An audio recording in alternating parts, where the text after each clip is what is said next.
Smart गृहिणीसाठी smart kitchen tips. Number 1. Kitchen ओटा पुसल्यानंतर कपड्याचा खूबट वास येतो. अशा वेळेस गरम पाण्यामध्ये लिंबाचा रस आणि निरमा पावडर टाकून ते कपडे काही मिनिटे भिजत ठेवा. नंतर ते कपडे धुवून टाका. यामुळे कपड्याचा वास निघून जातो. नंबर 2. कोणत्याही ग्रेव्हीची चव वाढवण्यासाठी कांदे तळताना अर्धा चमचा साखर घाला. साखर कॅरमलाइज होईल आणि ग्रेव्हीला चांगला रंग आणि चव येईल. नंबर 3. अंड्याशिवाय मऊ आणि फ्लफी केक बनवण्यासाठी पिकलेली केळी आणि दही घालून केकचे बॅटर बनवा. केक छान होतो. नंबर 4. स्वयंपाक करताना जळलेली भांडी साफ करण्यासाठी त्यात अर्धा चमचा रांगोळी आणि अर्धा चमचा डिटर्जंट पावडरने भांडी घासा. स्वच्छ निघतील. नंबर 5. मिक्सरच्या भांड्यात मीठ घालून फिरवल्यास मिक्सरचे ब्लेड शार्प होतात. नंबर 6. हलव्यासाठी रवा भाजताना त्यात अर्धा चमचा बेसन टाका. हलव्याची चव दुप्पट होईल. नंबर 7. आले, लसूण, मिरचीची पेस्ट अधिक काळ टिकून राहावी यासाठी त्यात मिठासोबत 1 चमचा गरम तेल घालून चांगले एकत्र करा. त्याने पेस्ट स्वादिष्ट होते. नंबर 8. मेंदू वडे करताना वड्याचे पीठ पातळ झाल्यास त्यात बारीक रवा मिसळावा. त्यामुळे वडे कुरकुरीत होतात. नंबर 9. किचन सिंक तुंबले असतील तर ते मोकळे करण्यासाठी त्यात व्हिनेगर टाकून लगेच खायचा सोडा टाकावा. याने सिंक मोकळे होईल. नंबर 10. कोणत्याही कडधान्यामध्ये वर्तमानपत्राचे तुकडे टाकून ठेवल्यास वर्तमानपत्रावर असलेल्या शाईने धान्यास कीड लागत नाही. नंबर 11.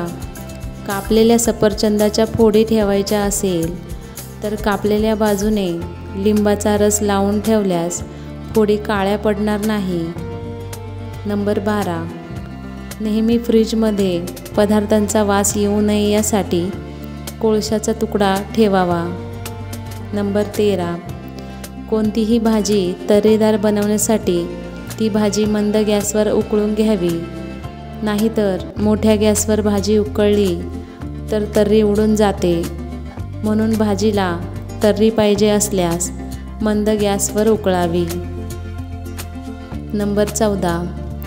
आले लसूण पेस्ट बनवताना त्यात नेहमी लसूण जास्त आणि आले थोडे वापरावे. नंबर 15. शिळा भात परतून खाताना त्यामध्ये चिमूटभर हिंग घाला. त्यामुळे भात बाधत नाही. नंबर 16. भजी बनवताना त्यात थोडे तांदळाचे पीठ टाकावे. यामुळे भजी मस्त कुरकुरीत होतात. नंबर 17. ओल्या खोबऱ्याच्या वाटीला आतून मीठ लावून ठेवल्यास त्या 2 दिवस छान ताज्या राहतात. नंबर 18. मसाल्यांना जाळी लागू नये यासाठी मसाल्यांमध्ये थोडे मीठ टाकून ठेवल्याने मसाल्यांना जाळी लागत नाही. नंबर 19. तूप बनवण्यासाठी दुधाची साय काढल्यानंतर फ्रीजमध्ये ठेवावी. यामुळे साय जास्त दिवस टिकते. नंबर 20. चपाती बनवताना जर पीठ सारखे लाटण्याला चिटकत असेल तर लाटणे थोडा वेळ फ्रीजमध्ये ठेवा.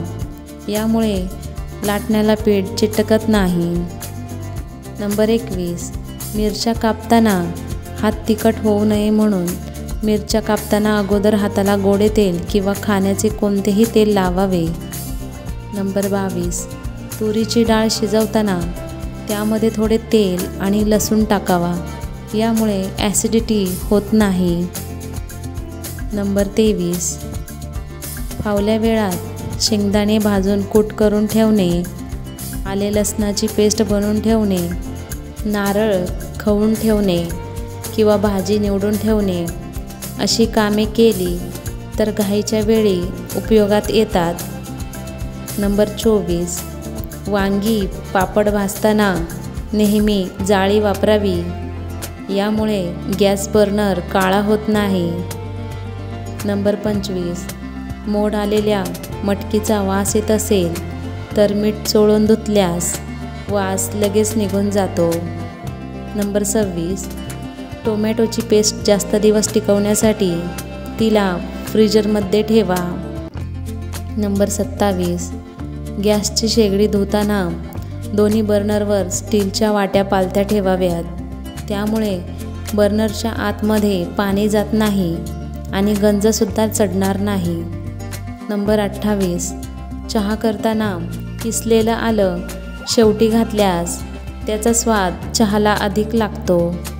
नंबर 29, अळूवडी खाताना घशाला खाज येते म्हणून अळूवडी बनवण्या अगोदर पाण्यामध्ये थोडे लिंबू पिळावे आणि त्या पाण्यामध्ये अळूची पाने 5 मिनिटे बुडवून ठेवावी.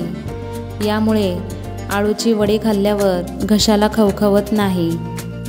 नंबर 30, मेंदूवडे बनवताना डाळ वाटताना मिक्सरमध्ये मीठ आणि सोडा टाकावा. यामुळे डाळ छान वाटली जाते. नंबर 31, सिंकमध्ये प्लॅस्टिकची जाळी वापरल्याने अन्नाचे कण आणि घाण सिंकच्या पाईपमध्ये जात नाही आणि सिंकमधून वास येत नाही. नंबर 32, शेंगदाणे भाजताना कमी गॅसवर भाजावेत.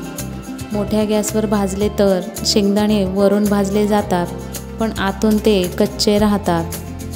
नंबर 33, तेलाच्या किंवा तुपाच्या डब्याखाली प्लॅस्टिकच्या किंवा स्टीलच्या प्लेट्स ठेवाव्यात. त्यामुळे तेलाचे किंवा तुपाचे डाग किचन ओट्यावर लागत नाही आणि किचन ओटा खराब होत नाही. नंबर 34, मिक्सरच्या भांड्यातील वास घालवण्यासाठी वापरलेले लिंबूचे सालीचे तुकडे करून मिक्सरला फिरवून घ्यावे. यामुळे मिक्सरच्या भांड्याचा वास निघून जाईल आणि भांडे देखील चकाचक निघेल. नंबर 35, हिवाळ्यात बाजरीची भाकरी किंवा नाचणीचं सत्व घ्यावे. त्याने शरीराला उष्णता मिळते तसेच ताकदही मिळते. चला तर रोज वापरात येणाऱ्या किचन टिप्स तुम्हाला कशा वाटल्या त्या मला कमेंट करून सांगा आणि व्हिडिओ आवडला असेल तर व्हिडिओला लाईक करा, शेअर करा आणि अशाच नवीन व्हिडिओ पाहण्यासाठी चॅनलला सबस्क्राईब करा. आणि पूर्ण व्हिडिओ पाहिल्याबद्दल सर्वांचे मनापासून आभार. धन्यवाद.